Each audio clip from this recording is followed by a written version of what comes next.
Her story's turning into gold. She's taking her power back. Yeah, she's on the rise. Strength in her soul, fire in her eyes. Keeping God first, watch her dreams unfold. Her life's a diamond, breaking the mold. Oh, she's taking her power back. Yeah, she's taking her power back. Harmony. Hello, my name is Rita Taylor, and welcome to 20 Minutes of Simple Notes with Rita. I want to kind of give you a background of what Simple Notes from Rita is going to be about, our weekly show, and how Simple Notes from Rita got started. Also, I'm going to actually give you some nuggets of Simple Notes from Rita and some of the meanings behind them. Simple Notes from Rita started a few years ago when I just started randomly posting on social media nuggets of encouragement and inspiration for different people. And from that, we started hashtagging Simple Notes from Rita. So what better way than to continue to inspire people than to start a weekly show? And nuggets that I've shared over the years with people from social media. And as they inspired people then, I hope they will inspire you today. Your past can't be changed, but you can change your tomorrow by the actions you choose today. I have one more nugget for you in regards to the past.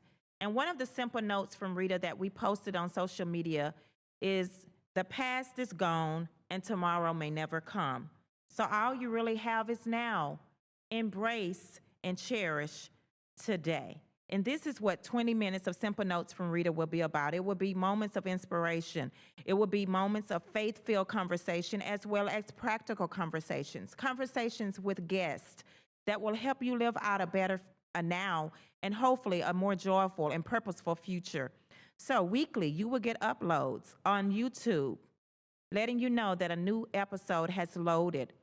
So please stay tuned for ways that you can actually subscribe to my YouTube channel as we bring you more episodes of 20 minutes of Simple Notes from Rita. And we're kind of hearing a little bit more buzz about it now than what we used to hear about mental health. So one of the things I wanted to ask you, if you could explain exactly what is mental health. Sure.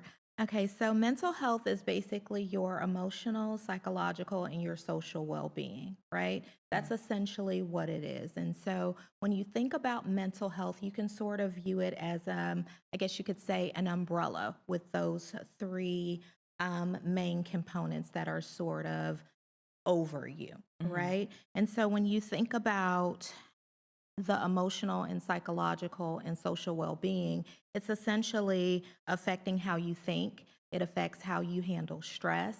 It essentially affects how you learn, how you make choices, how you learn to exist with others within a community. And so mental health really goes across a spectrum when it's all said and done. So you have those individuals that are mentally stable, I guess you could say, if that's a good way to state that. So you have individuals that have formed healthy attachments. They feel supported and safe within their home, relationships, and community. And then you have other individuals across that spectrum that sort of fit in. And at the end of that spectrum, we sort of see what we consider mental illness. And so it is sort of like a spectrum that goes across, but it's essentially your emotional, psychological, and social well-being. So when you think about your emotional well-being, that is sort of how you experience and manage your feelings, right? Okay.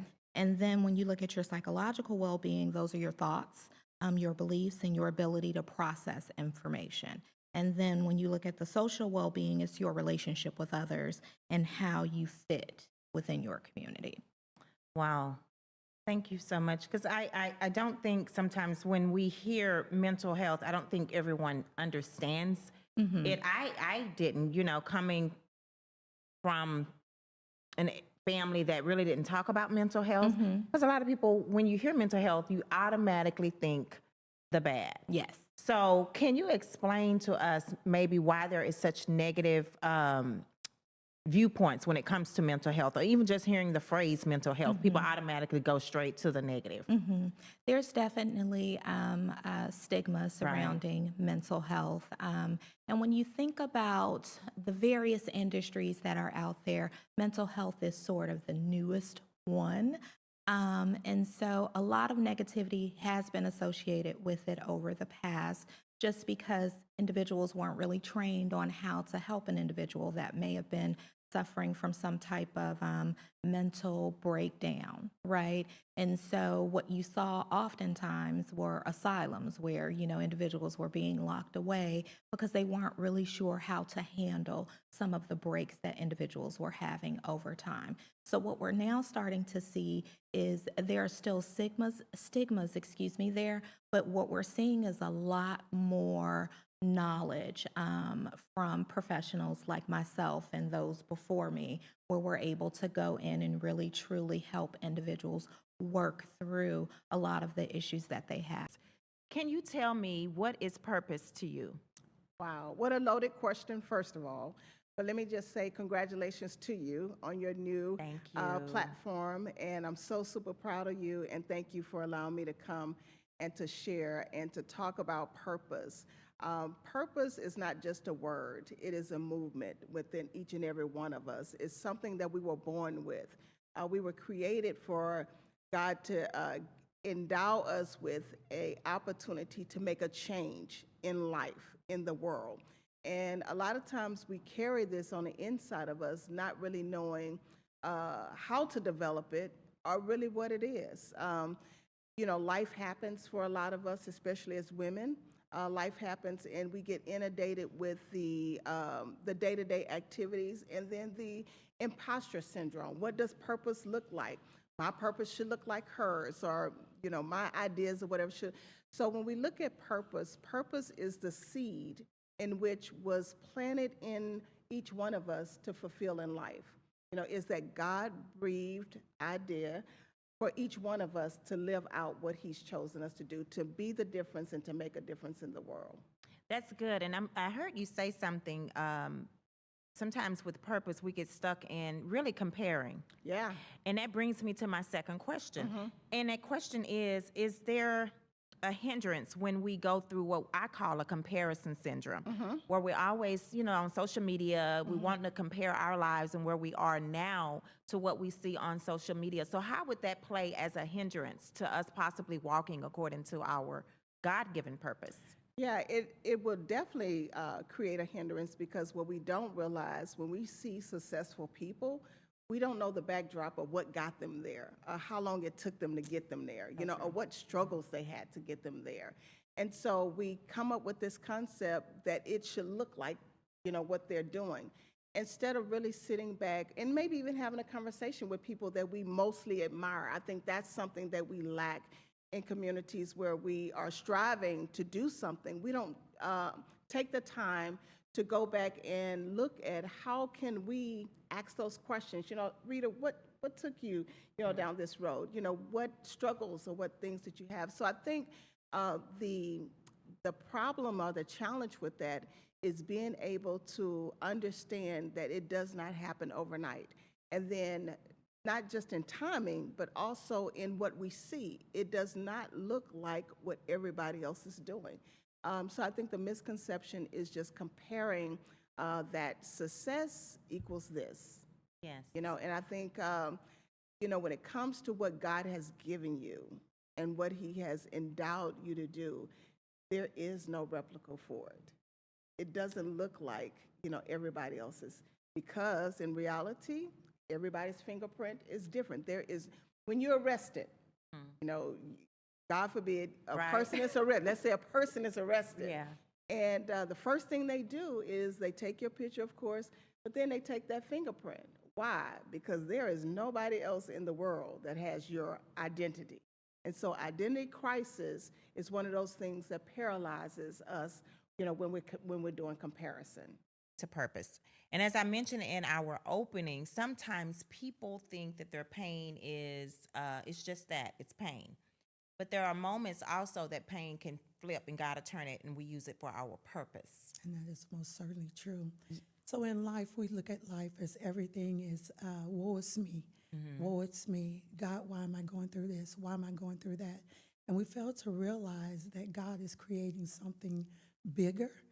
And there's a purpose for all the things that we go through. And think about the people in the Bible. He told Peter, he said, I'm praying for you. Yeah. That after you have been converted, go back and strengthen your brothers.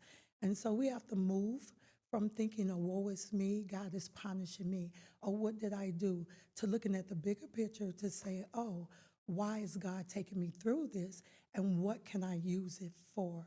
So we go through a lot in life, but most certainly we can use it to promote, to help, to encourage, to strengthen others that are coming behind us. Because it's now normally not just for you. Most certainly, it's not ever just for us. And we take it as, oh, I'm going through this or I'm going through that. And at the end of the day, God wants to use it on a larger platform, not just Right. in the four corners of our church, but more of a kingdom assignment. And we have to get out of the mode of taking it personal. So where does transparency come in when it comes to helping those that you may encounter in life when it comes from pain to purpose? That took me many years to do. God have just challenged me last year to be more transparent. And sometimes we go through things and we don't necessarily want people to know Exactly. what we have gone through. We look one day, we're saved, we're sanctified, we love the Lord, and then we just want people to think that life is beautiful, it's wonderful. Yes. You're not going to have trials, you're not going to have tribulations, you're not going to cry. There are times you're not going to be afraid. But God said to me last year, he said, you have to open up and actually begin to tell people what you have gone through. Because people don't know. We tell them, oh, God is going to deliver. He's going to make whole. You'll be okay. But we don't tell them the truth and tell them it's not a quick turnaround. And sometimes you have to walk that thing out. And so he had me to start sharing a lot of things that I kept secret. And so I've learned to be transparent, because when you are, you help other You people. do. And so now they don't just see you as someone that's preaching the gospel, teaching the gospel. They see you as a person that have gone through what they have gone through. Now they look at you, well, God, if you did it for her, I know now that you can do it for me. And there is, I think, a level of transparency that you have to maybe hold. I think sometimes people overshare, They do. but also that's where wisdom comes in knowing what to share, And what not to not share. to share, because everybody can't handle what you've been through. And that is most certainly true. I just shared that with someone else who was asking about the realm of transparency and how far you go. And I said, as a female in ministry, you have to learn who you can share with, how much you can share, and what you have to hold back. Because some people cannot take all of it. They can't. And so when you give them too much, they begin to see you in a different light. They begin Yes. to treat you differently.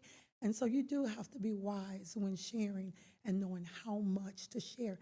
And just hear from God. What can I share? What do you want me to share? Who's in the building? Who am I speaking to? And what are their needs? And then only speak to that. And even as a woman of God, um, in this life, you experience things that happen, losses, You most certainly. uncertainties, people talking about you, trying to stab you in the back or whatever. You experience life. Life happens, and that's part of it. And I really want to ask you to speak to people that may have this image of what it is to be a servant of God.